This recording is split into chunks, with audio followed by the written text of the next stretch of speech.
Olá, queridos.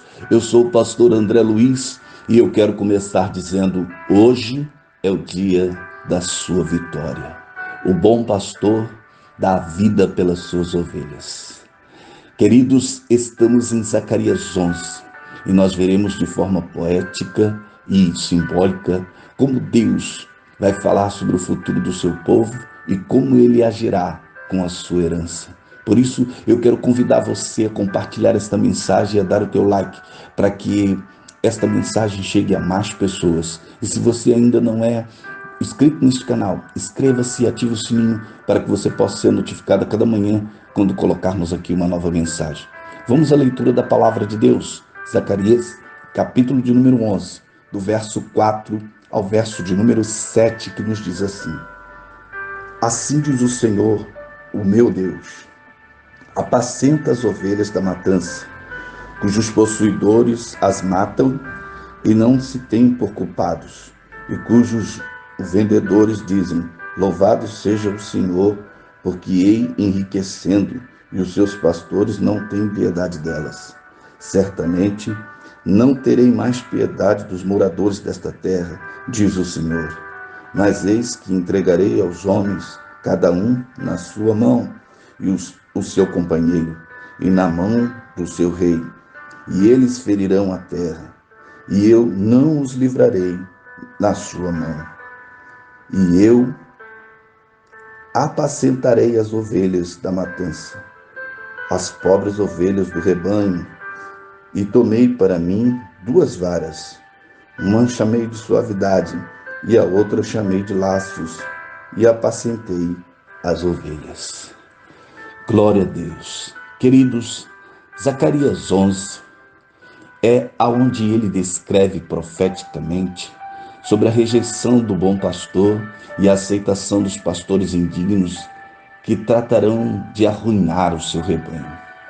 Já descrevendo de forma bem clara, embora poética, a devastação da terra de Israel por causa da sua rejeição ao Messias, o bom pastor.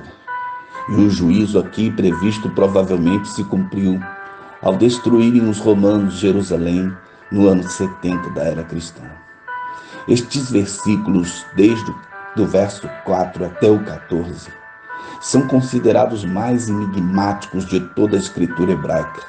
A passagem fala de um pastor que cuida de ovelhas destinados à matança, e as ovelhas representam Israel, e o pastor representa um líder escolhido pelo poder divino, mas rejeitado pelo seu povo. Zacarias, aqui, no verso 4, recebe a ordem de apacentar e alimentar o rebanho de Israel, o povo de Deus, sabendo que está destinado à matança. Em obediência à ordem de Deus, Zacarias pastoreou o rebanho,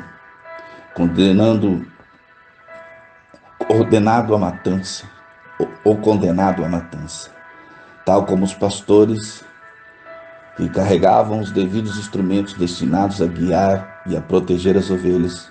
Zacarias trazia consigo 2 varas, o nome delas suavidade e laços. Indica ser o seu desejo que, desfrutando do favor de Deus, pudesse elas promover unidade da nação. Segundo uma lenda cananeia, o deus Baal recebeu 2 porretes, cujos nomes eram Condutor e Perseguidor, para lutar contra os deuses das trevas do mar. É natural que o pastor designado por Deus tenha recebido varas de pastoreio para guiar o povo, em vez de porretes para lutar. Queridos, esta linguagem simbólica nos chama muita atenção aqui neste capítulo.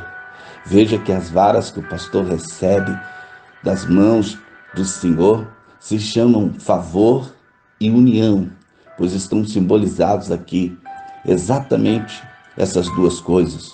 Quando ele diz que a primeira delas é suavidade e a segunda, laço, pois uma outra versão nos fala de favor e união.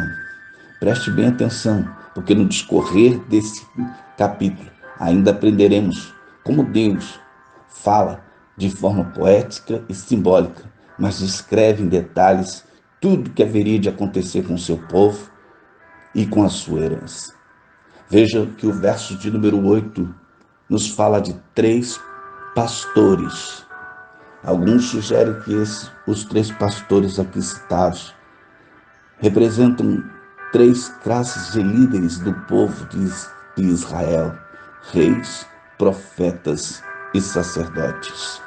Veja que ainda, apesar de ter uma outra interpretação ou uma outra expressão, que dizem que pode ser os 3 últimos reis de Judá, veja o que diz o verso de número 8. Ele diz: eu destruirei os 3 pastores no mês, porque se angustiou deles a minha alma, e também a sua alma teve fastio de mim.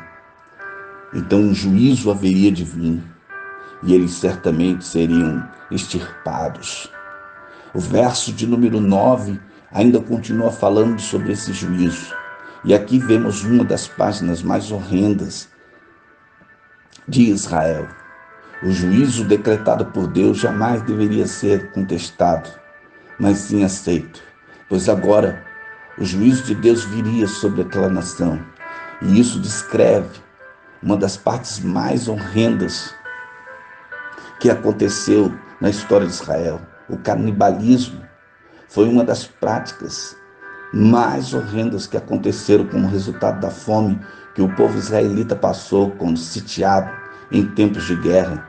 E isso nós podemos ver de forma profética em Deuteronômio 28, 54 ao 57, e ainda a descrição assertiva de Jeremias em Lamentações 4:10.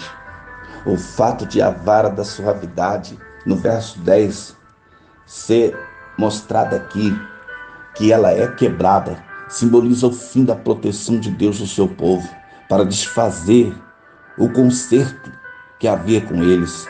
A promessa incondicional de Deus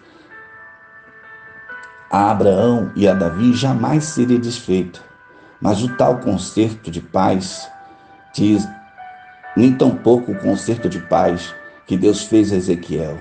O conserto aqui, queridos, pode se referir a um acordo com as nações gentias em favor de Israel. Agora Deus liberaria os exércitos contra Israel novamente e o povo seria destruído, como nós vimos.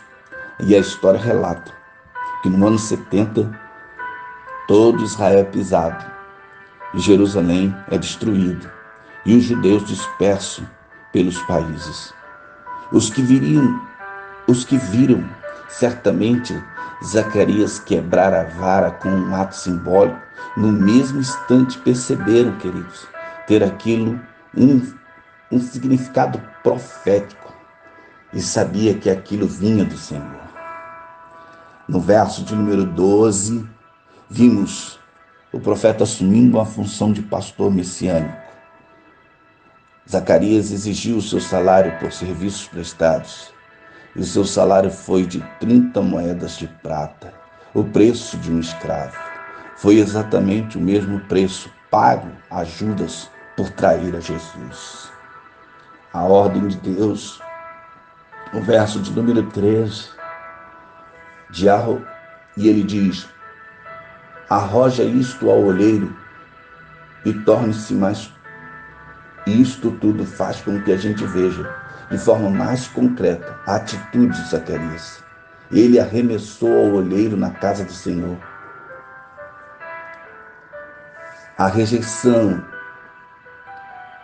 do pastor messiânico, retratada por Zacarias, significa que a esperança de unificação nacional dos israelitas não aconteceria naquela época, mas um dia as duas nações, Judá e Israel, seriam novamente reunidas. A rejeição do bom pastor levaria a uma liderança vazia de muitos pastores que acabariam por destruir o rebanho.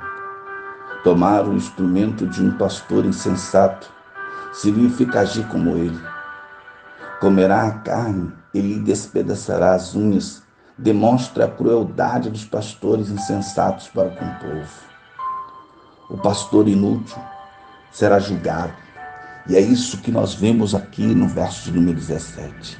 O seu braço, que deveria ser usado para proteger as ovelhas, cairá, e o seu olho direito, que deveria vigiar as ovelhas, ficará cego.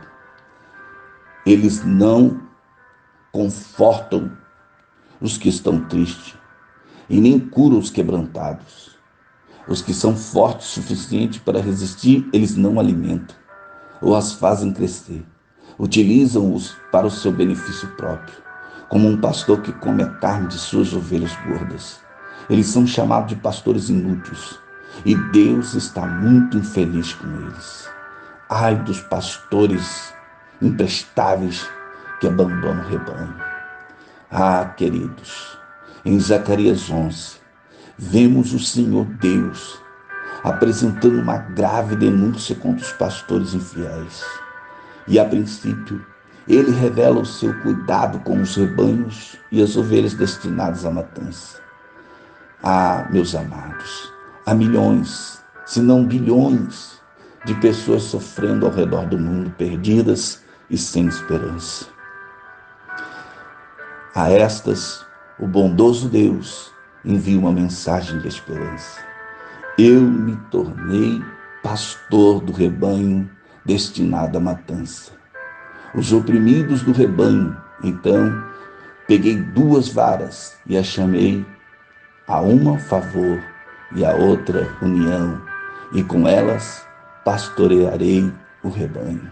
Ou seja, o desejo de Deus é cuidar dos oprimidos e lhe oferecer favor e união.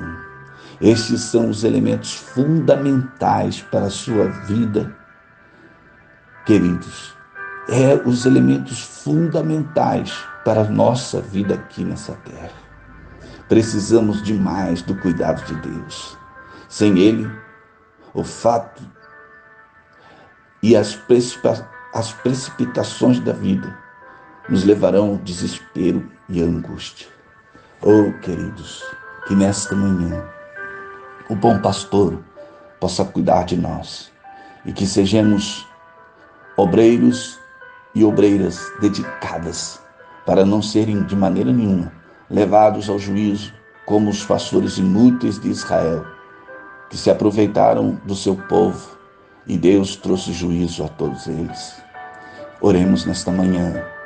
Querido e eterno Deus, Senhor, nos ajuda a cada dia, Senhor, a nos manter fiel à tua chamada, aquilo que o Senhor nos mandou fazer. Ó Deus, que também o Senhor possa estender a tua mão sobre o teu povo. Ó Deus, para que as tuas promessas de bênçãos se cumpram sobre nós. Livra-nos, Senhor, do mal e guarda-nos neste dia, pois esperamos em ti, pois tu és aquele, Senhor, que cuida de nós como um pastor. Fica conosco nesta manhã e nos dê vitória, Senhor. Esta é a oração do teu servo, em nome de Jesus. Queridos, eu vou ficando por aqui pedindo a você que compartilhe essa mensagem, dê o teu like neste canal. E se porventura você ainda não é inscrito, inscreva-se e ative o sininho para que você possa ser notificado a cada manhã. Eu quero terminar assim. Deus abençoe a tua casa. Deus abençoe a tua família. Deus abençoe a tua vida. Em nome de Jesus.